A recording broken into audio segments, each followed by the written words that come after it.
Мен үйдің жалғыз ұлымын. Анамның айтулы қиындықтары мен өз өмірімді байланыстырып, кейде жүрегіме үлкен ауырлық жүктегендей боламын.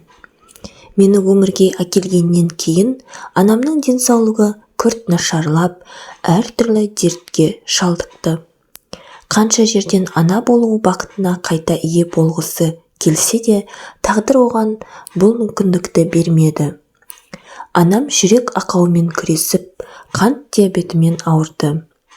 Дәрігерлердің тыңда, жүкті болма деген ескертулеріне қарамастан, ол бірнеше рет көтерді. Бірақ жүктіліктің әрқайсысы үлкен қайғымен аяқталды. 2-3 рет түсік жасатуға мәжбүр болды. Соңғы рет көтергенде анам есінен танып ауруханаға түсіп қалды. Сол кезде дәрігерлер анамның өмірін сақтап қалу үшін жатырын алып тастауға мәжбүр болды. Бұл оқиға анамның өмірін мүлде басқа арнаға бұрып жіберді. Ол енді қайтадан ана бола алмайтынын түсінді. Бірақ мен оның өмірінің жалғыз себебі, жалғыз тірегі болып қалдым. Сол сәттен бастап анам бар махаббаты мен жан жылуын маған ғана арнады. Алайда бұл сынақтардың ауыртпалығы әкемді жеңіп шықты. Ол анамның денсаулығына мән берместен оны тастап кетті. Бала тумайтын әйелмен бірге өмір сүре алмаймын деген қатыгез сөздер айтып, басқа отбасы құрды. Ол сәтте анамның жан жарасы одан әрі тереңдеді. Бірақ ол бәріне шыдап, мен үшін ғана өмір сүріп келеді. Мен де тек анам үшін ғана өмір сүремін. 9 сыныпты аяқтаған соң көп ойланбастан техникалық колледжге түстім. Негізгі мақсатым стипендия алу еді. Анам маған ақылы оқуда білім алуды ұсынғанмен, мен бұл ұсыныстан бірден бас тарттым. Себебі анамның бір ғана зейнетақысы өз дәрі-дәрмегіне әрең жететін. Оған қосымша ауыртпалық салғым келмеді. Мен ер жеттім, енді отбасының тірегі болуым керек деп шештім. Колледждегі сабақтардан кейін бірден көлік жуатын жердегі жұмысымда жүретінмін. Күн сайынғы тіршілігім сабақ пен жұмыс арасындағы тынымсыз еңбек. Бірақ бұл мені шаршатқан жоқ. Керісінше өз еңбегіммен тапқан қаражатымның маған берген мақтанышы ерекше. Тапқан табысымның жартысын анама беремін. Ол ақша жетіп артылмаса да, анамның жүзіндегі ризашылық сезімі мен үшін бәрінен маңызды. Анам, балам, сен менің үмітімсің, қолыңа қарап, әр күнімді қуанышпен өткізіп жүрмін деп айтқанда, өзімді өмірдегі ең бақытты адамдай сезінемін. Бұл өмірде анам үшін барымды салу менің басты борышым. Оның өткендегі қиындықтарға толы күндерін еселеп өтеп, қалған өмірін жақсы күндермен толықтырғым келеді. Мен үшін оның бір ғана жылы сөзінен артық марапат жоқ. Анам өмір бойы еңбекқор әрі үнемшіл жан еді. Мен колледжден кейін жұмыс істеп тапқан ақшамды қолына ұстатқан сайын, ол оны өз қажетіне ғана жұмсап, қалғанын жинап жүреді екен. Мұны мен тек 18 жасымда әскерге шақырту алған кезде білдім. 18-ге толғанымнан 3 күн өткенде қолыма әскерге шақырту қағазы тиді.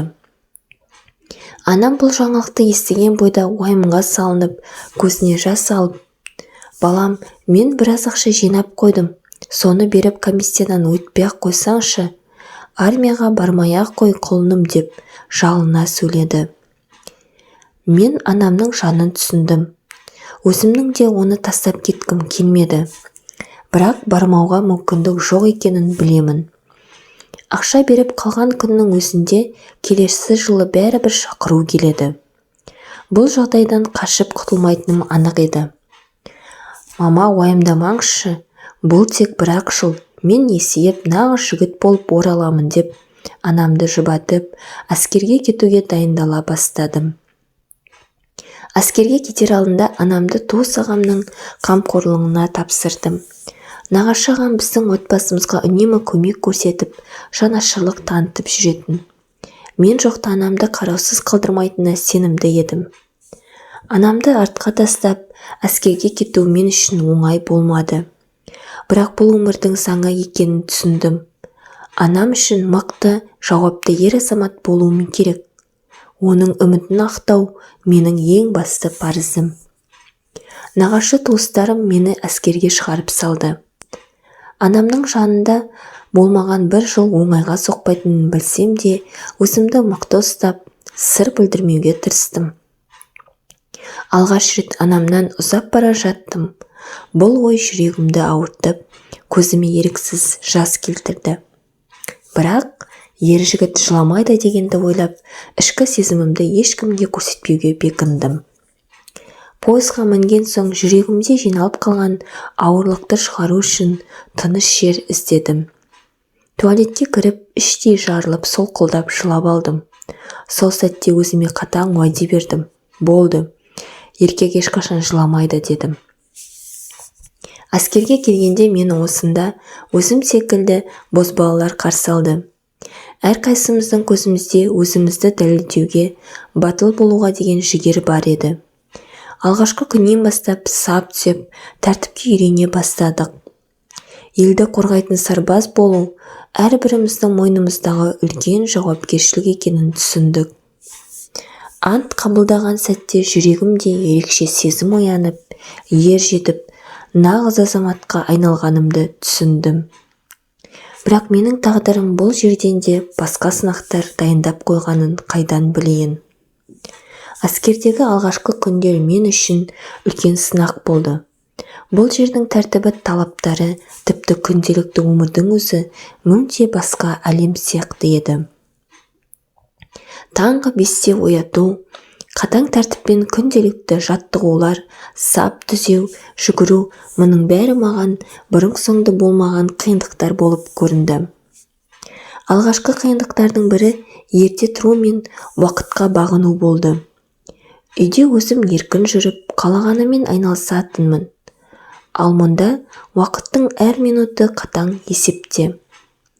Таң атысымен жаттығу жасауға шыққанда денемнің әрбір бұлшық еті сырқырап ауыратын. Бірақ шағымдануға еш мүмкіндік жоқ. Барлығымыз бірге бір сапта болуға тиістіміз. Тамақ та алғашында таңсық көрінді. Әскер асханасының қарапайым мәзіріне үйрену оңай болмады. Үйдегі анамның дайындаған ыстық тамақтарын сағынып, кейде ас ішпей жатып-ақ тәбетім жоғалып кететін. Бірақ аштықтан қашып құтылу мүмкін емес екенін түсініп, уақыт өте келе бәріне көндім. Арада 6 ай өтті. Сержанттар ауысып, орнына басқа сержант келді. Сол келген соң менің тағдырым өзгерді. Ол мені жеке шақырып алды. Қасында тағы 2 сержант бар. Біз бүгін көңіл көтереміз деді. Басында мен түсінбей, сыра анау-мынау әкелуге жұмсайды деп бұйрық күтіп тұрдым. Олардың түрлері арақ ішкен адамға ұқсамайтын. Шегіп алған айуандар қарқылдап күле береді. Кіші сержант есікті құлыптап, «Қане, шалбарыңды шеш» деп бұйырды. Сол сәтте ғана бұл азғындардың ниетін түсіндім. «Жоқ, сендер не істегелі тұрсыңдар» деп бақырдым. Жігітпін ғой, олармен төбелесіп кеттім. Олар үшеуі менен үлкен, күші бар еркектер. Ұрып жықты да тамырыма укол тықты. Мен сол бойда мәңгүрттеніп қалғандай болдым. 3 азғын маған білгендерін жасады. Кесек-кесек мүшелерін аузыма, артқы тесігіме қинап тығып, ыңырсып ләззат алғандарына мәз. Ол көрініс өте жаман. Білегіме укол алған мен ештеңе істей алмай жаттым. Таң атты. Таңға дейін түгімді қалдырмай итерді. Олар өз ісін аяқтап, мені душқа сүйреп апарып, мұздай суға шомылдырды. Есімді жиған бойда өмір сүруден безіндім. Әлгі 3 азғынды тұқым тұяғымен қарғадым. Құдай бар болса, ұл қыздарың мен сияқты азапталып қорлансын деп беттеріне жылап айттым. Олар мені ішімнен ұрып теуіп тастады да қоймаға қамады. Есіңді жиді 4 қабырғамен кеңес. Енді бізге көбелек боласың, немесе өзіңді бүгін өлтір деп кіші сержант арсыз күлкісімен. Әскерде жүріп талай сарбаздың өмірі әділдік іздеу жолында қиылғанын көрдім. Олар үмітпен сеніммен күресіп әділдік орнатқысы келді. Бірақ бұл күрес кейде тым ауыр, тым қатыгез еді.